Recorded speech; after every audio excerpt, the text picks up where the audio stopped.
Clap along if you feel like the best for her awaits. Cause we're happy. Clap along if you feel like God's opening the gates. Because we're happy. Clap along if you know that she doesn't have to wait. Because we're happy. Clap along if you know that God's doing something great. Hi, Jam! Happy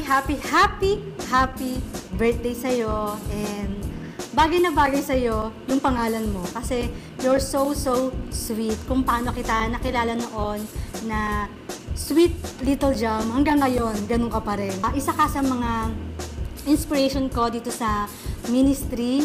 Kahit na at your very young age or mas bata ka sa akin, konti lang naman sa akin. More blessings pa ang dumating sa life mo. I love you. Happy birthday, Jam. Hindi ko ina-expect. Hanggang ngayon, magkakasama pa rin tayo.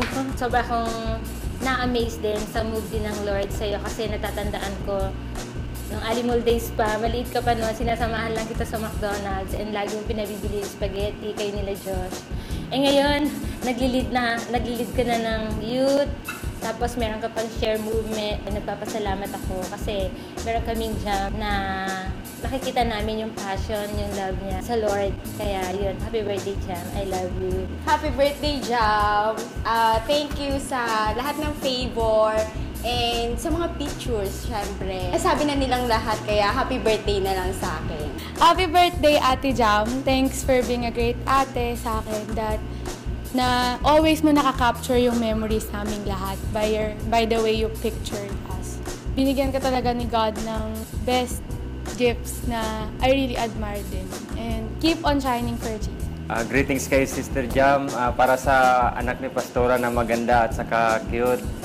Lubos ako nagpapasalamat. Natutuwa ako kapag lagi kang nakatawa, lagi kang masaya, laging inspire, lalo na sa Lord, sa pag-serve sa Lord. Kasama lagi, Sister Jam, ako masayang-masaya ako lagi. At nabibless ako sa mga na-share mo na nagagamit yung buhay mo para sa maraming mga kabataan pa. Hi, Jam.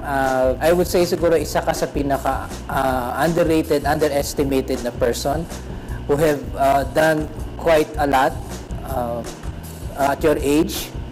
And considering na talagang, sabi nga, bakit halos lahat naman tayo, talagang nga hindi naman ikaw, nobody really trained you, but you've done quite a lot, no? Yung talagang hindi ina-expect sa'yo, yung share movement mo, the people you've reached, the people you got in touch with.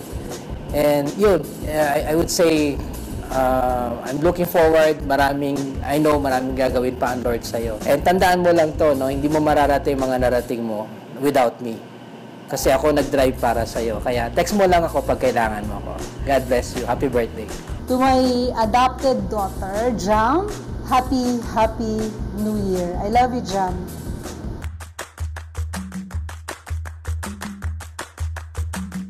Drink? I think coffee. Alam ko, isa sa drink niya na gusto is yung masarap pong kape, di ba, Jam? Favorite drink?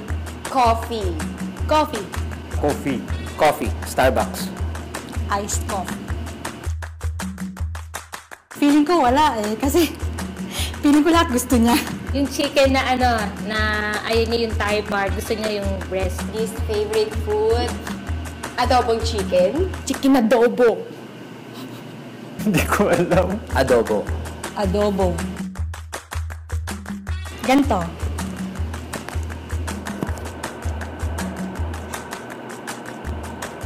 Yan, ang isa sa mga mannerism niya. Kaya yun ganun. Yun. Hindi pwedeng nawawala yung ganun niya sa ulo niya. Yun. I love you, Jam.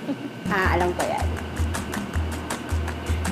Mannerism, as always, yung gano'n. Yan, yung hair na gano'n. Hindi ko pwedeng gawin kasi yung buhok ko Mannerism niya is sa buhok lagi ginaganon yung buhok. Bukod dun sa nagkukulot-kulot ng buhok, minsan nagagano ng nails. Yan si Jam. Huh? Sorry, Jam. Now bring him down, cannot. Now bring him down, the love suit. Now bring him down, cannot. Now bring him down. I said, now bring him down. Can't look. Now bring him down. The love's you. Now bring him down. Can't look. Now bring him down. I said, because we're happy.